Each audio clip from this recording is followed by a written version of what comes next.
And so we come to the mid-19th century developments, in particular the American Civil War. Now, in the American Civil War, the role of the artillery was largely defensive to support the infantry. Most artillery was still smoothbore, with shorter range than the infantryman's rifle. Really strange period in history where the infantryman's rifle could outshoot the big guns that were there to support them. Now, the rifle breech loaders were available, but were unreliable. Also, gunners lacked the skill and the equipment for indirect fire, so any extra range that was available was to be of limited benefit to the artillery. So therefore, the artillery crews were highly vulnerable to rifle fire. At Antietam and Gettysburg, massed artillery could contribute to victory, but that was unusual in that conflict. Its main role was to fire on enemy positions to stop them when attempting a counterattack. And so that brings us then to the 1866 Austro-Prussian War. Now, Austria had superior rifled breech-loading artillery, but inferior Lorenz rifles, which were muzzle loaders. And they were fighting the Prussians, who had the famous needle gun breech-loading rifles, which meant you could fire lying down, a big advantage. Now, at the Battle of Königsgrätz, superior Austrian artillery halted the Prussians in their advance, devastating them.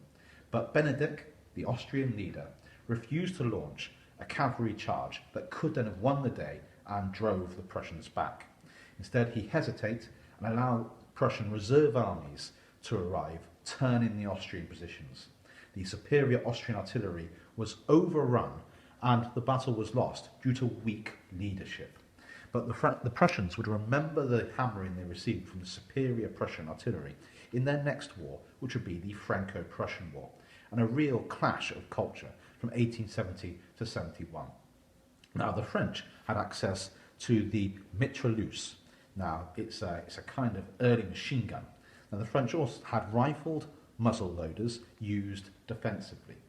The Prussians had rifle breech loader Krupp 6-pounder guns used offensively. And the French now had the superior rifle because the Prussians had kept with their famous needle guns, but the French had got an updated version of the rifle, the Chassepot rifle.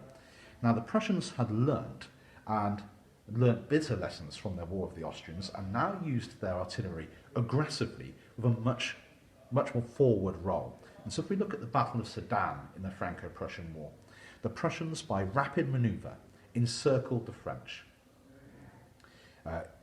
They would manage the kind of encirclement that would not happen again until 1941, the kind that would be the dream of armies of 1914, by rapid manoeuvre.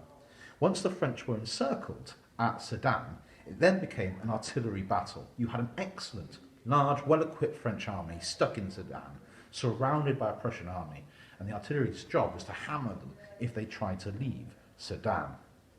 And so it bogged down into a siege and an artillery battle with little help from the infantry. Now, the guns were dug in to the north of Sedan and they shelled the French army mercilessly. The French cavalry would try and break out of the siege of Sedan to no avail. After a few hours, 83,000 French troops and the Emperor Napoleon III himself had no choice but to surrender, his army having already suffered 17,000 casualties from the artillery fire. It was a stunning, shocking victory. France had been the greatest military power in the continent of Europe, and it had been beaten by a Prussian army by the speed of manoeuvre in a matter of weeks. With the increased artillery firepower, cavalry could no longer be used as shock troops. Infantry could no longer advance in massed volume, which had been tried at the Battle of Gravelotte-Saint-Pivot, as the casualties it led to were simply unacceptable. Artillery had never been so important. Firepower had increased massively, which of course brings us to the First World War. Now, all planned for a war of manoeuvre and movement as in 1870. Outmanoeuvre the foe, get them at a disadvantage, then use artillery power offensively to force their surrender. The problem is, however, that the armies are now much, much larger.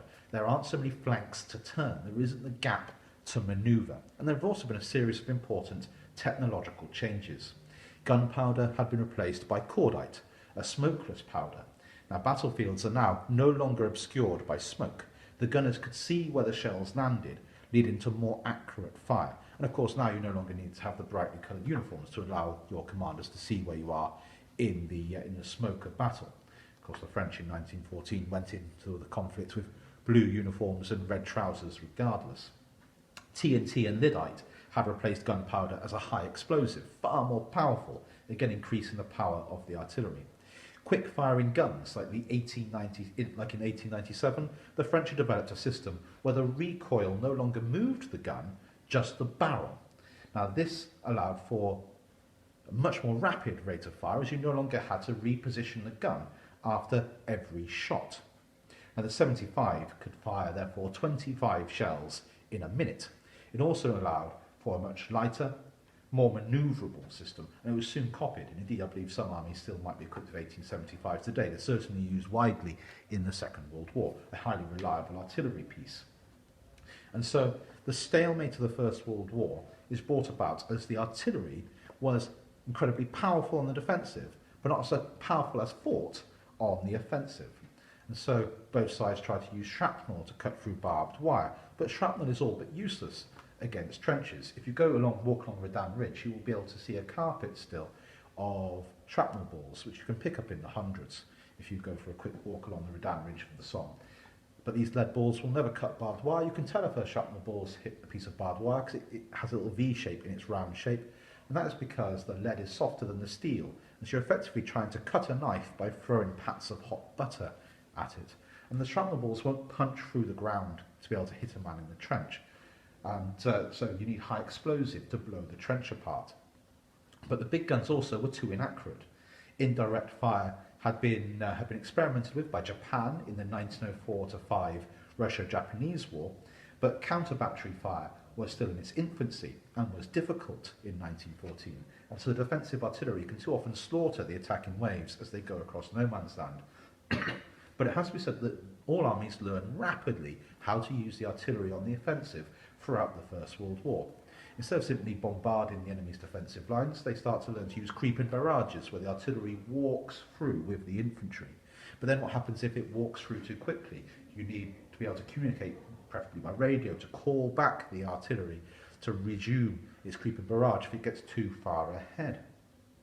You need flash spotting to be able to destroy enemy counter battery, and sound ranging, so that if when there are defensive batteries, you can work out by the sound of the shells being launched on the attacking troops the location of the guns, so that you can call your own guns to shatter the defending batteries.